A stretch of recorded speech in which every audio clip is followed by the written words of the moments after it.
Happiness is the only thing which multiplies when we share it. And there are different ways to give and get happiness. One of them is sharing. Sharing the things which we have to the needy person. It really gives us happiness. And it gives the happiness to the receivers as well as to the givers. There are so many students who are not having right resources with them, but they want to study.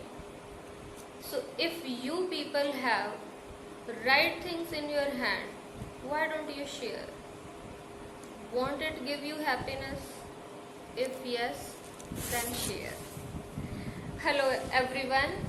Today I am here with the 12th class topic probability. We will be discussing exercise 13.1, which is based on conditional probability. So here we go. Firstly, let us understand what is conditional probability. Conditional probability, say the word itself speaks out here that there will be some condition in the question. Probability के बारे में पहले से ही हमें पता है, recall करते हैं. What is probability? Suppose we have any event A, then we have the probability of that event as favourable outcomes to A and divided by total outcomes. Favourable outcomes divided by total number of outcomes. So that is the probability of an event. Now what is we are studying now is conditional probability. What will be there? We will be having two events. दो events होंगे जो कि एक same random experiments के साथ associated होंगे. Suppose we have a random experiment E और उससे associated दो events हैं A और B, और हमें find out करनी है इनमें से किसी एक की probability, और given है कि एक event already happen हो चुका है. So that is the condition.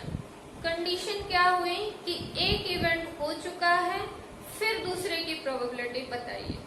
इसको जो है नोट करने का तरीका है, सपोज हमें probability of A find out करनी है, तो we will be writing probability of A provided that B has happen.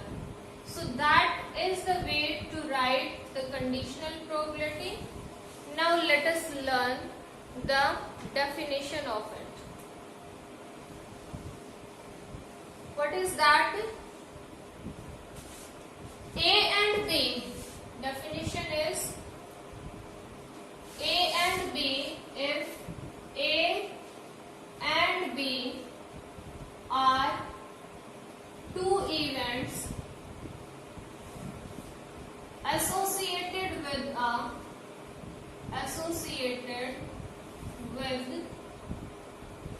an experiment,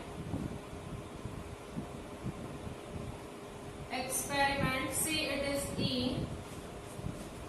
then finding the probability of event A provided B has already occurred, already happened. You may write any word, already happened, is given by probability of A, B has already occurred. इसका छोटा सा formula है, formula भी समझेंगे, बहुत ही small सा formula है. Probability of A divided by B, that is equal to probability of A intersection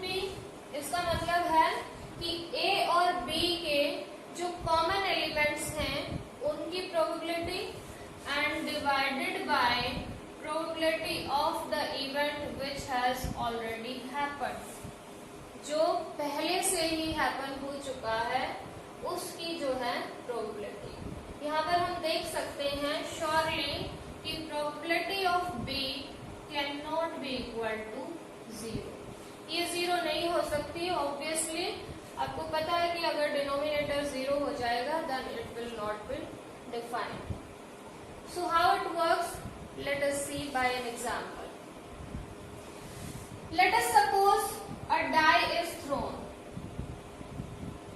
A die is thrown. So when a die is thrown, we know what is the sample space. Sample space यानी कि possible outcomes का जो set बनेगा, that will be 1, 2, 3, 4, 5, 6.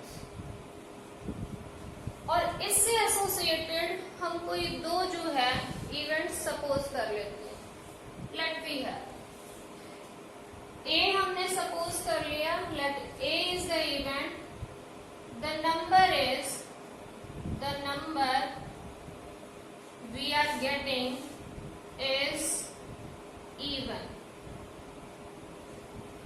ठीक है, अगर ये number even है तो आप सभी देख सकते हैं यहाँ पर how many are even numbers, 2, 4 and 6। तो जो ए इवेंट होगा उसमें हमारे पास एलिमेंट आ जाएंगे 2, 4 एंड 6। एक और हम इवेंट लेते हैं, let it is B. B में हम we can suppose any the number is greater than 3। Suppose ये हमने दूसरा इवेंट ले लिया। तो अगर ये 3 से ग्रेटर वाला नंबर लेना है तो इसमें 3 से ग्रेटर हैं 4, 5 and 6। So we may write them 4, 5, 6। So these are 2 events. अब मान लीजिए कि हमें प्रोबेबिलिटी फाइंड आउट करनी है ए इवेंट की and B has already occurred. इसका मतलब क्या है वो देखते हैं। इसका मतलब है कि नंबर इज ग्रेटर देन 3 से बड़ा है नंबर, और फिर उसके इवन होने की प्रोबेबिलिटी फाइंड आउट कीजिए। हम इसको डायरेक्ट भी देख सकते हैं। Number is greater than 3 and it should be now even. तो यहाँ पर है ये रहे नंबर जो कि ग्रेटर देन 3 है, और इनमें से हम देख सकते हैं कि there are 2 numbers which are even. तो श्योरली ये जो प्रोबेबिलिटी है जो हम फाइंड आउट करना चाह रहे हैं दैट इज 2 आउट ऑफ 3 यानी कि 2/3। पता चल गई। लेकिन हमें यूज करना है फॉर्मूला, तो let us use formula. Formula use करते हैं हम। We are finding A intersection B. A intersection B the common elements here. तो कॉमन एलिमेंट्स हैं यहाँ पर A intersection B. Common elements हैं दीज आर 4 एंड 6। 4, 6। तो इसकी प्रोबेबिलिटी क्या हो जाएगी? Probability of A intersection B that will be 2 divided by 6. And now what is there? Probability of a B divided by probability of B. B is this. तो probability of B जो है वो हमारे पास हो जाएगी, there are 3 elements here, so 3 divided by 6. Put these 2 things in this formula and you will get the probability of A by B. Probability of happening of A when B has already occurred. D जो है happen हो चुका है, now we need to get the probability of A. So this is given by the formula probability of A intersection B divided by probability of B. A intersection B की probability हमारे पास आ चुकी है, that is 2/6 and divided by 3/6. When we cancel it, we are getting the answer as 2/3. तो ये तो simply हमने वैसे anticipation से किया था, and this is using the formula. You are always advised to use the formula because it gives you the correct thing. So we are again understanding the formula so that you are acquainted enough with the content. So probability of any event when B has already occurred, एक happen हो चुका है, दूसरे की probability find out करनी है, तो हमें क्या फॉर्मूला पता है कि उन दोनों इवेंट्स को आप लिखिए, उन दोनों इवेंट्स का इंटरसेक्शन फाइंड आउट कीजिए, उस इंटरसेक्शन की प्रोबेबिलिटी फाइंड आउट कीजिए एंड डिवाइडेड बाय वो इवेंट जो कि ऑलरेडी अकर हो चुका है उसकी प्रोबेबिलिटी को आप डिवाइड में रख दीजिए. सो this will give you the probability of A by B. Similarly अगर हम देखें probability of happening of B, जिसकी हमें प्रोबेबिलिटी फाइंड आउट करनी है वो प्रोबेबिलिटी के साथ में आएगा और जो हैपन हो चुका है वो इससे बाद में होगा. Probability of happening of B when A has already occurred. So this will be as per the rule, it will be probability of B intersection A. अब B इंटरसेक्शन A या फिर A intersection B both are same thing, तो आपकी मर्जी है. यहाँ पर आप यहाँ A इंटरसेक्शन B लिख सकते हैं या B इंटरसेक्शन A भी लिख सकते हैं एंड डिवाइडेड बाय, लेकिन डिवाइड में वो होगा जिसकी प्रोबेबिलिटी आप जो है फाइंड आउट ऑलरेडी कर चुके हो, जो हैपन हो चुका है. So that means here the A event is already occurred, तो इसलिए डिवाइड में आएगा probability of A and surely it should not be equal to 0. तो दिस वाज कंडीशनल प्रोबेबिलिटी. इसकी जो है 3-4 प्रॉपर्टीज हैं, तो पहले हम वो देखेंगे and then we would be moving forward some questions. So first property is, पहली property, probability of any event provided the same event has happened is always equal to 1. कैसे? Let us see. इसको prove करते हैं. First property है हमारे पास ये, as per the definition probability of E when E has happened, कैसे आएगा? Probability of इन दोनों का intersection E intersection E divided by जो हैपन हो चुका है and that is only E. अब आपको पता है कि E का इंटरसेक्शन E के साथ सारे कॉमन एलिमेंट होंगे, सो that will give us probability of E divided by again probability of E. These are cancelling out and surely that is equal to 1. So this is our first property. Now what is the second property? Let us see that.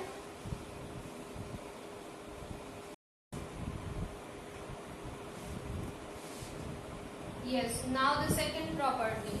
Second property is we want to find out probability of A union B provided another event E has already happened. Probability of A union B, इसको हम एक set की तरह treat करेंगे, provided that E has already happened. See, there are two ways to understand this and let us share the first one. यहाँ पर आप सभी को पता है, पिछले साल भी पता था कि A यूनियन B की अगर हम प्रोबेबिलिटी फाइंड आउट करना चाहें तो ये किसके इक्वल होती है? Probability of A plus probability of probability of A intersection B. तो ये जो A यूनियन B है उसके प्लेस पे अब हम ये जो है पुट कर सकते हैं. That is the one thing. और दूसरा तरीका अगर हम इसको और अच्छे ढंग से करना चाहें तो ये किसके इक्वल होगा. लेट अस सी. इस सेकंड प्रॉपर्टी को हम प्रूव कर रहे हैं. Probability of A union B provided that E has already occurred. These three are the events which are associated with the same random experiment. तीनों एक से ही associated हैं. A यूनियन B की probability find out करनी है और एक E event happen हो चुका है. So as per rule, हम यहाँ पर इसको रूल के अकॉर्डिंग देखें तो this is a single event. इसको हम एक सिंगल इवेंट की तरह ट्रीट करेंगे and this will be equal to as per definition probability of A union B and intersection with the second event. And second event हमने यहाँ suppose किया है E and divided by the probability of the event which has already occurred. Yes.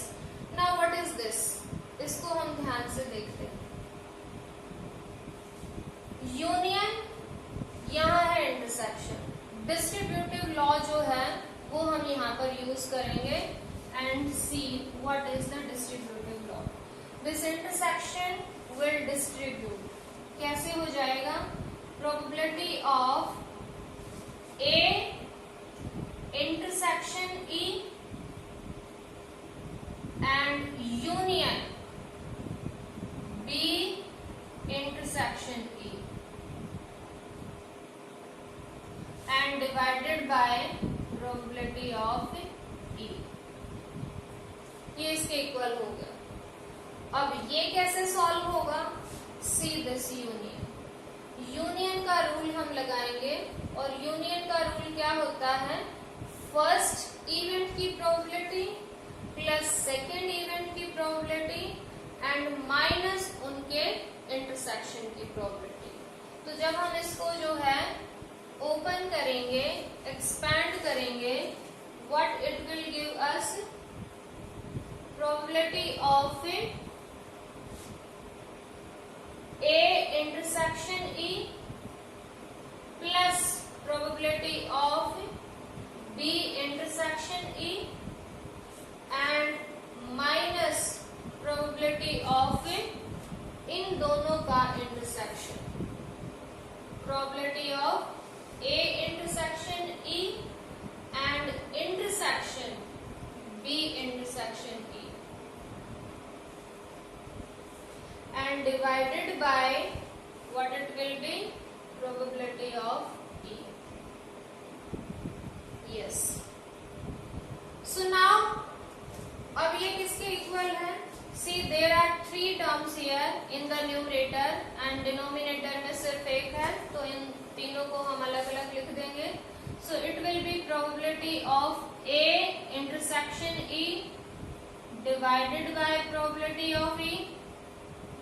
फिर plus में second term probability of B intersection E divided by probability of E and minus third term. यहाँ पे intersection of E twice 2 बार आया है जिसको हम एक सिंगल टाइम लिख सकते हैं. So that will be probability of A intersection B intersection E and divided by probability of E. Now see this.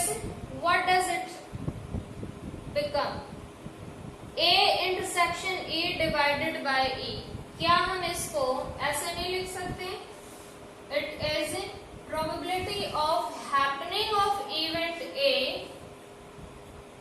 provided that E has already occurred. A intersection E and E has already occurred. Similarly, the second one could be written as probability of happening of B when E has has already occurred. And third one could be written as minus probability of A intersection B provided E has already occurred. So this is the second property. इस पूरी को जो है हम थोड़ा सा और अच्छे से लिखते हैं ताकि आपको समझने में आसानी हो. So let us write this second property. और ये बहुत ही यूजफुल है, बार बार क्वेश्चंस में यूज होगी. So you need to be very careful while understanding it. Prove करना बहुत कम आता है, लेकिन इनकी जो है प्रॉपर्टीज क्वेश्चंस को सॉल्व करने में बहुत बार आती है, तो आपको ध्यान से इनको समझना चाहिए. Second property specially I am writing here probability of A union B provided E has happened. इसको सिंपली हम लिख सकते हैं probability of first event when E has happened plus probability of second event when E has happened and minus probability of A intersection B when E has happened. So this is the second property. Now the third property. Third probability क्या है? Very simple. Probability of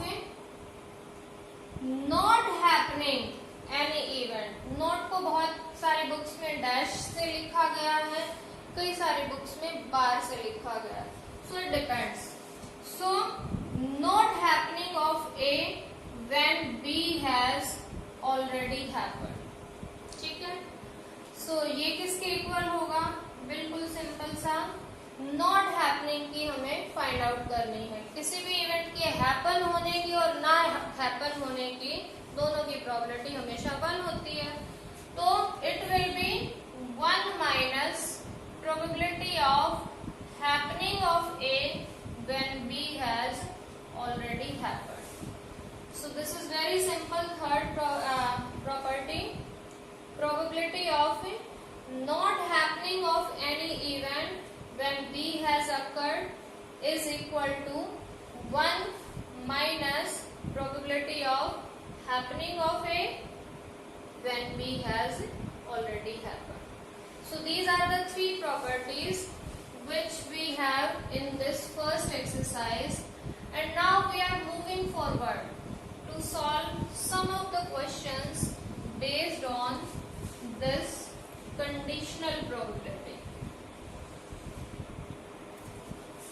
Yes, students, I am picking up randomly some of the questions from exercise 13.1 which I find that might be difficult to understand.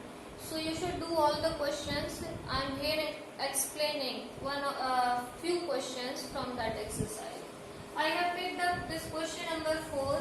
Evaluate probability of A union B. A union B की probability आप find out कीजिए, and you are provided with these three informations. Double of probability of A is 5/13. Probability of B is 5/13. And probability of A by B. A by B का यहाँ पर मतलब है probability of A when B has happened is given as 2/5. So let us quickly solve it. Probability of A by B is given to us. That is equal to 2/5. Now what does that mean? Formula के according it will be probability of A intersection B divided by probability of B, and that is equal to 2/5. Now we are also provided probability of B, that is equal to 5/13. So 5/13 जब हम यहाँ लिखेंगे तो probability of A intersection B will be equal to 2/5, और ये जो 5/13 है ये इधर मल्टीप्लाई हो जाएगा. So cancelling out it will be 2/13। Intersection के लिए प्रोबेबिलिटी आ चुकी है। अब यूनियन के लिए फॉर्मूला लगाएंगे। Probability of A union B ये होती है P of A plus PB and minus P of A intersection B. All the numbers we have probability of A की probability double of probability of A is 5/13, तो PA हो जाएगी 5/26. So it is 5/26 plus it is 5/13 and that we have taken out, it is 2/13. Solve करेंगे इसको। 26 is LCM, 5 plus 10 minus 2 and 4, it will give us 11/26. So P of A union B हमारे पास आ चुका है 11/26. Then I have picked this question number 9. What does it say? Let us see. Father, mother and son line up at random for a family picture. ठीक है, father mother और सन 3 persons हैं और वो एक फैमिली पिक्चर के लिए line up होते हैं। ई इवेंट है सन ऑन वन एंड, वो एंड कोई भी हो सकता है, एंड एफ इवेंट है फादर इन मिडल। ठीक है, ये दोनों इवेंट प्रोवाइडेड है आपको and you need to find out E by F।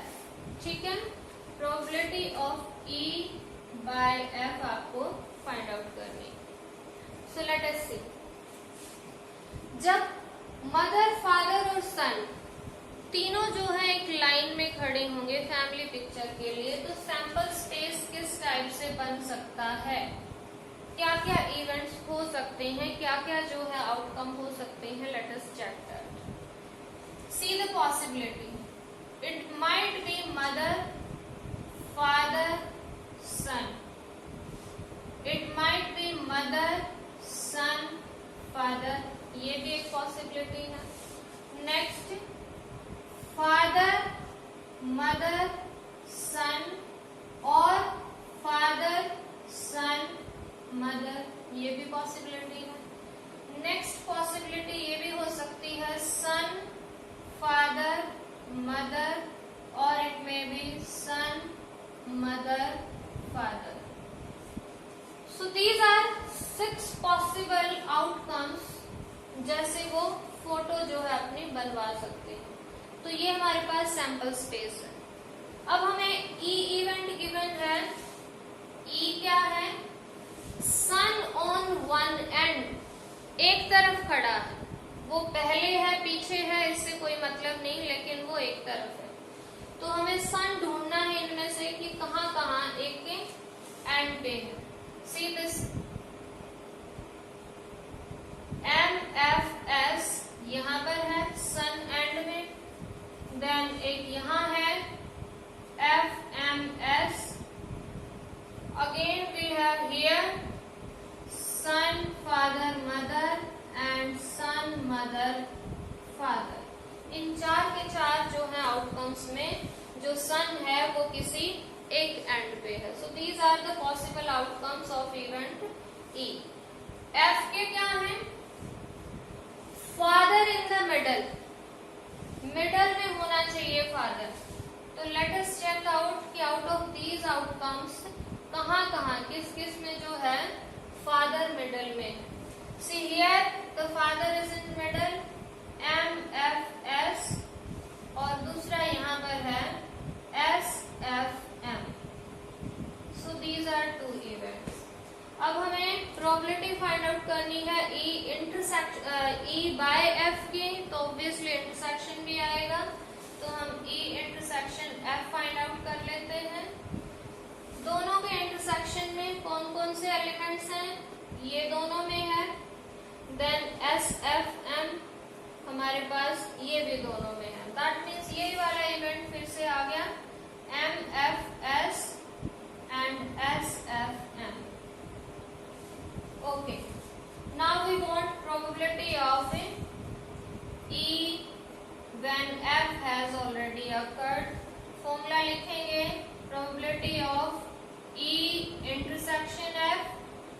divided by probability of the event which has already occurred, that is probability of F.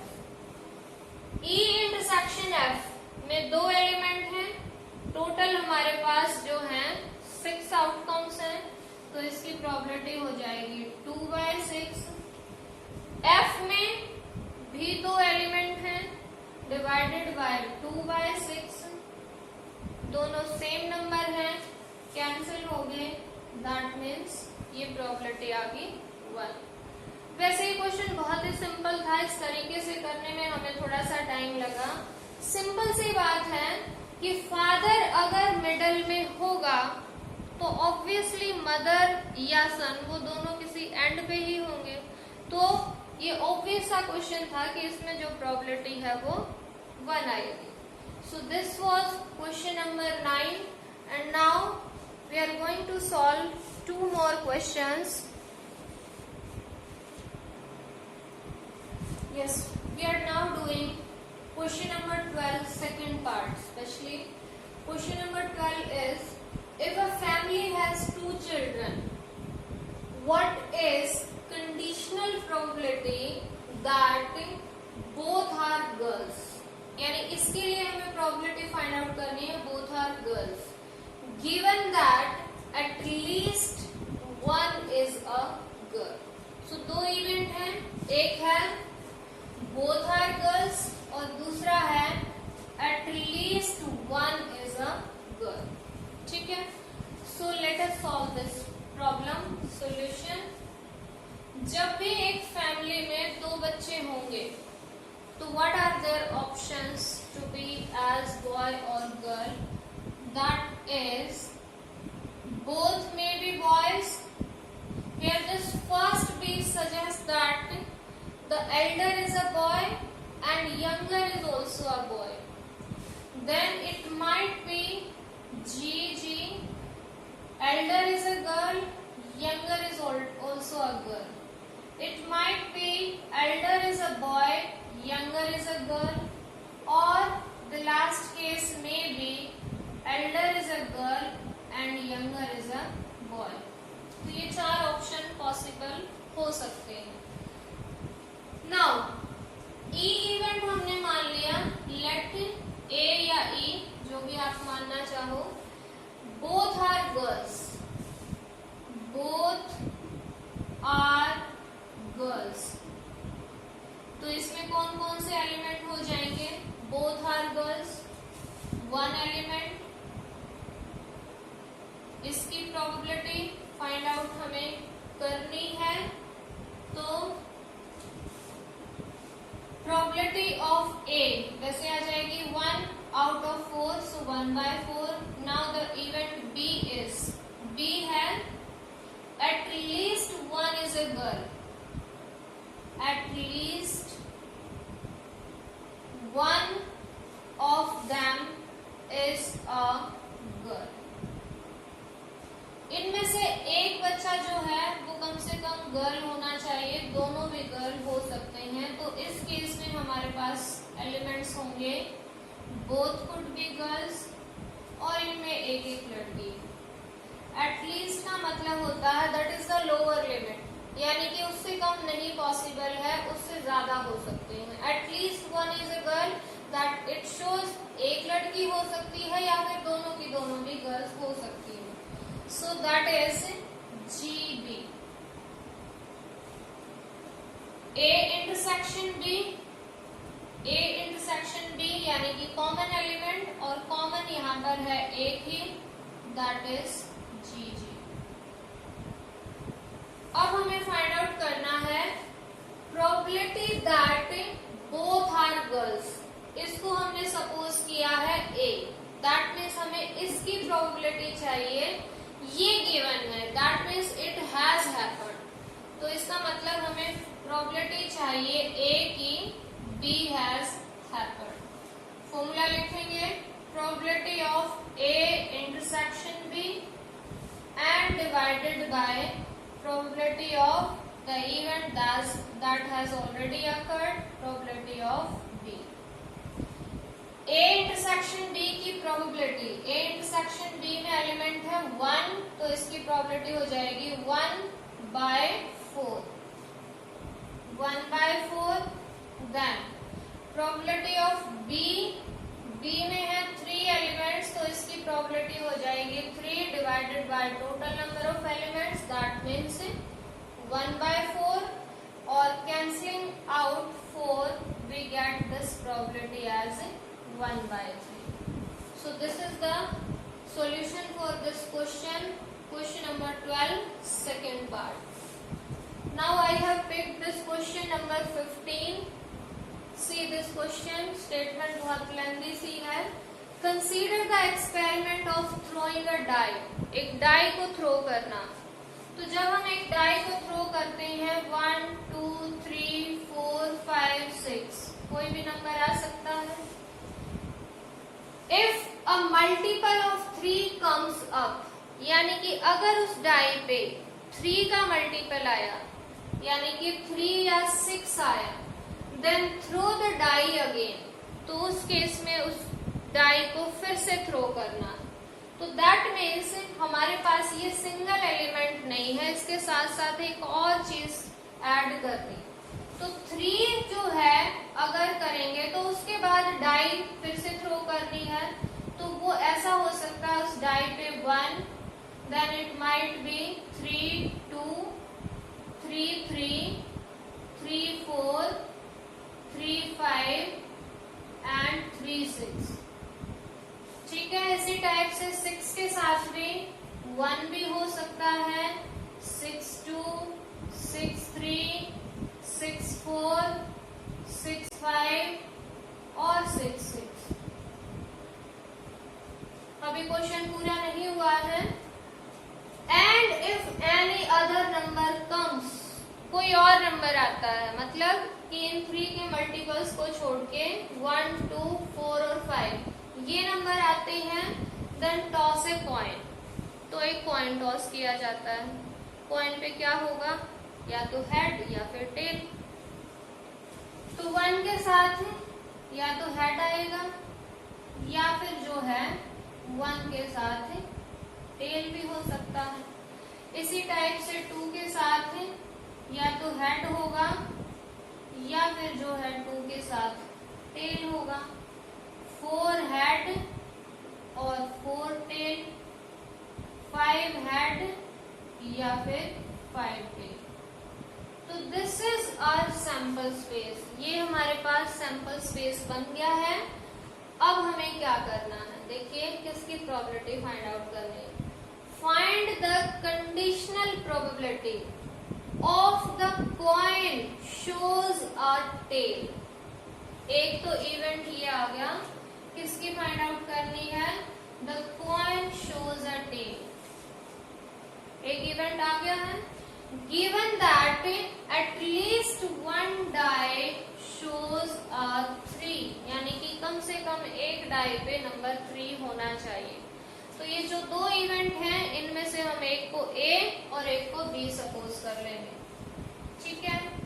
A event हमारे पास है the coin shows a tail. Coin पे tail आना चाहिए. तो यहाँ से हम देखेंगे कॉइन पे टेल कहाँ कहाँ आया है. It is 1T 2T 4T and 5T. In elements में जो है वो कॉइन पे टेल आया है. 2T 3T और 3T की बजाय 4T एंड 5T. B जो है वो क्या है, at least 1 die shows a 3. दोनों में से कम एक डाई पे 3 होना चाहिए.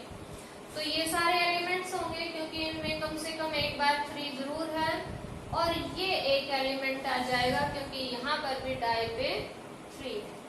सो we will write down 3 1 3 2 3 3 3 4 3 5 3 6 and 6 3. So these are the 7 elements which are there in the event B. अब हमें कंडीशनल प्रोबेबिलिटी फाइंड आउट करनी है coin shows was a tail, that means A की probability of A find out करनी है when B has already occurred. ठीक है, इसके लिए फॉर्मूला है probability of A intersection B divided by probability of B. Students, here we can see that there are no common elements to the event A and B. यहाँ सारे अलग हैं, यहाँ सारे अलग हैं. इसका मतलब इंटरसेक्शन में कोई भी एलिमेंट नहीं है. कोई भी एलिमेंट नहीं है तो ऑब्वियसली उसकी प्रोबेबिलिटी क्या आएगी? 0. हम यहाँ पहले लिख भी सकते हैं A इंटरसेक्शन B इज 5. कोई भी एलिमेंट नहीं है तो उसकी प्रोबेबिलिटी हो जाएगी 0 and divided by probability of D, चाहे कुछ भी हो, फाइंड आउट करने की भी जरूरत नहीं है, and that is surely will be 0. So this question has the answer as 0. I had picked up these questions randomly. I hope you understood this concept very well, and it will help you a lot in doing your problems. Hoping for the best. We will be meeting soon in some other videos. Till then, bye bye.